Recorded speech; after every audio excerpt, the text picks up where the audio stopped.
In a valley cloaked in silence, two armies faced each other, separated by a chasm of fear. On one hill, the soldiers of Israel stood frozen. On the other, the Philistines waited, radiating a cold confidence. From their ranks, a shadow emerged, a figure so immense the very ground seemed to vibrate with his steps. It was Goliath of Gath, a mountain of a man, clad head to toe in gleaming bronze armor, his spear like a weaver's beam. His voice was a clap of thunder, rolling across the valley, dripping with contempt. He dared Israel to send out one man, just one, to face him. The winner's nation would rule the losers. For 40 long days, this challenge echoed at sunrise and sunset, and for 40 days, the only reply was the sound of Israel's courage dissolving into dust. King Saul and his entire army were paralyzed, their spirits crushed by the giant's relentless taunts. Miles away, oblivious to this deadlock of dread, a young shepherd named David was watching over his father's flock. He was the youngest, not a soldier, but a keeper of sheep.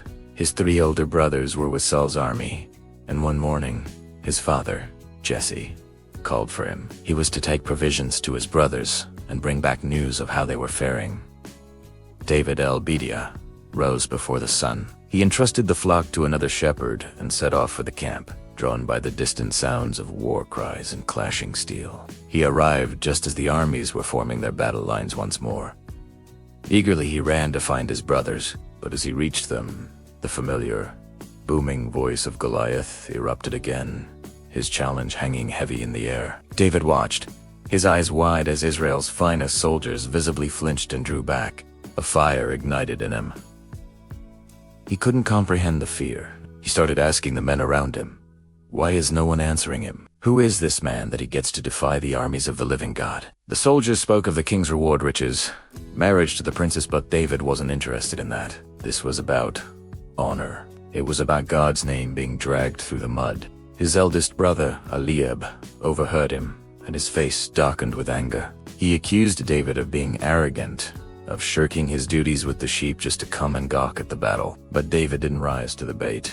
He simply turned away, undeterred, and continued asking his questions, his voice ringing with a conviction that was sorely missing in the camp. His words, so full of passion and disbelief, traveled from soldier to soldier until they finally reached the ears of King Saul himself.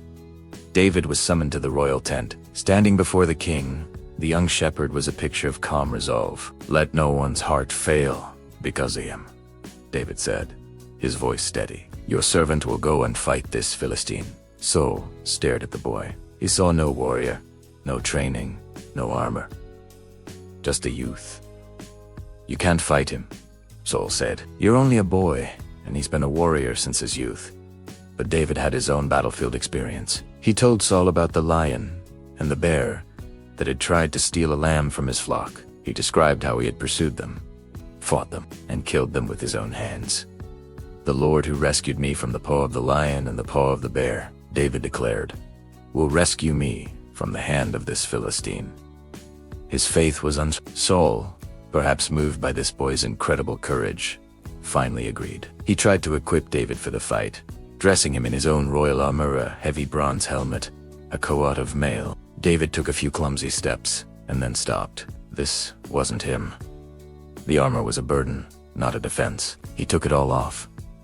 Instead, he walked over to his simple shepherd's bag. He picked up his staff, the one he had leaned on for countless hours in the fields. He went down to a nearby stream and carefully selected 5 smooth stones, placing them one by one into his pouch. With his sling in his hand, he turned and walked toward the valley floor, toward the waiting giant. When Goliath saw the boy approaching, armed with nothing but a stick, he roared with laughter. It was an insult. He cursed David by his gods, promising to feed his flesh to the birds and the wild animals. But David's voice cut through the giant's rage, clear and powerful. You come against me with sword and spear and javelin, he called out, but I come against you in the name of the Lord Almighty, the God of the armies of Israel, whom you have defied. This day the Lord will deliver you into my hands, and the whole world will know that there is a God in Israel. As Goliath lumbered forward, closing the distance, David didn't hesitate. He ran to meet the giant. In a single, fluid motion, he reached into his pouch, took out a stone and fitted it into his sling. He whirled it once above his head and let it fly. The stone shot through the air like an arrow, striking Goliath squarely on the forehead, sinking deep into his skull.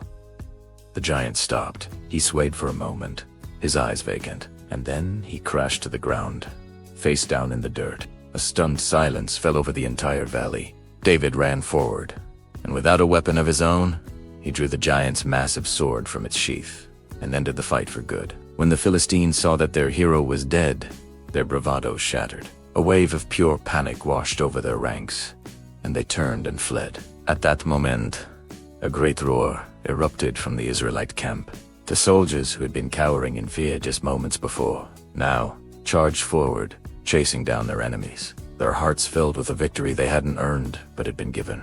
That day, a shepherd boy, an unknown, walked onto a battlefield. He walked off a legend, a living reminder to an entire nation, and to all of us, that the greatest battles aren't won by size, or strength, or the weapons we carry. They are won by faith. Thanks for watching. If this story moved you, please like and subscribe for more.